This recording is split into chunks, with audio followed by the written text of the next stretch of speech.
Why are you writing? If it's moved beyond writing in your journal or as a hobby, treat it like you would any professional job. This means one needs to learn the craft of writing and develop the skill sets needed. The job doesn't mean you just write. As an educator, I don't spend all of my hours in front of students. I also spend a fair amount of time reading about current teaching practices and engage in professional development opportunities. I find it mind-boggling when aspiring writers don't take the time to do more than just write in order to move ahead with their publishing goals. In this video, I share some of my go-to resources that continue to help me fine-tune my writing skills and enable me to keep developing as an author. Reading is part of the writer's job. There's a difference between casual reading and reading as part of a writer's job. When I read good books, I usually read them twice. Once to enjoy the story, and then again to pay attention to word choices and the way authors structure their work.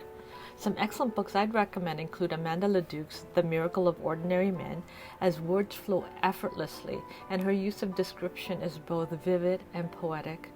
CHOI is an example of how, in my opinion, a seasoned author has mastered the craft of fiction writing. A great example of memoir writing is Omar Khan's Sawdust Castles. His use of setting and characters is so well crafted that the writing looks effortless. Get good grammar and style guides. One needs to know the basics of grammar. If you are writing for a Canadian publisher, I would recommend you use Canadian grammar. Get a good style book. Be mindful that language is constantly in a state of change. While some of the classic go-to books like The Element of Style are valuable resources, also check out books published within the last 5 years to stay current. Aim to make a good first impression. What are the guidelines for formatting your short story, your poem, your novel? Learn to format your work before you send them out. I can't stress how important it is to look professional. One of the best guides I found is Formatting and Submitting Your Manuscript by Writer's Digest. It includes a wealth of information, including how to format your query letter to an editor or to an agent, how to format your basic manuscript, how to submit work electronically, how you format columns, op-eds, and personal essays. Each follows different guidelines. Always read the submission guidelines to whatever place you are submitting your work. Different publishing companies will have different rules and expectations. Be professional. Do your research. Avoid simple mistakes. Write like a pro.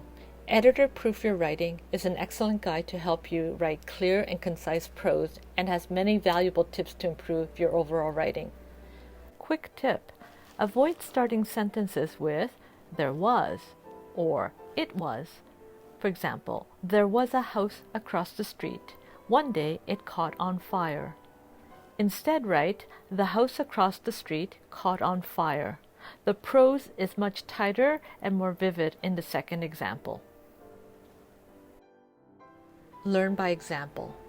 Patsy Sims' book is one of the textbooks used in my MFA classes. This is for the writer who wants to take it to the next level in terms of honing their craft. Sims analyzes a series of writing to show how the technical and stylistic devices are used.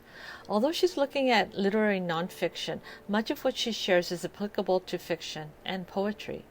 Here we see that the top half of the page are essays written by writers, and the bottom half is an analysis of the writing. Sims names the devices used and what effects are achieved as a result. She examines the work at the sentence level to show how word choices and the placement of information is used to strengthen the writer's message. I can't recommend this book enough if you're serious about elevating your writing skills by becoming a stronger critical reader and serious about studying the actual craft of writing.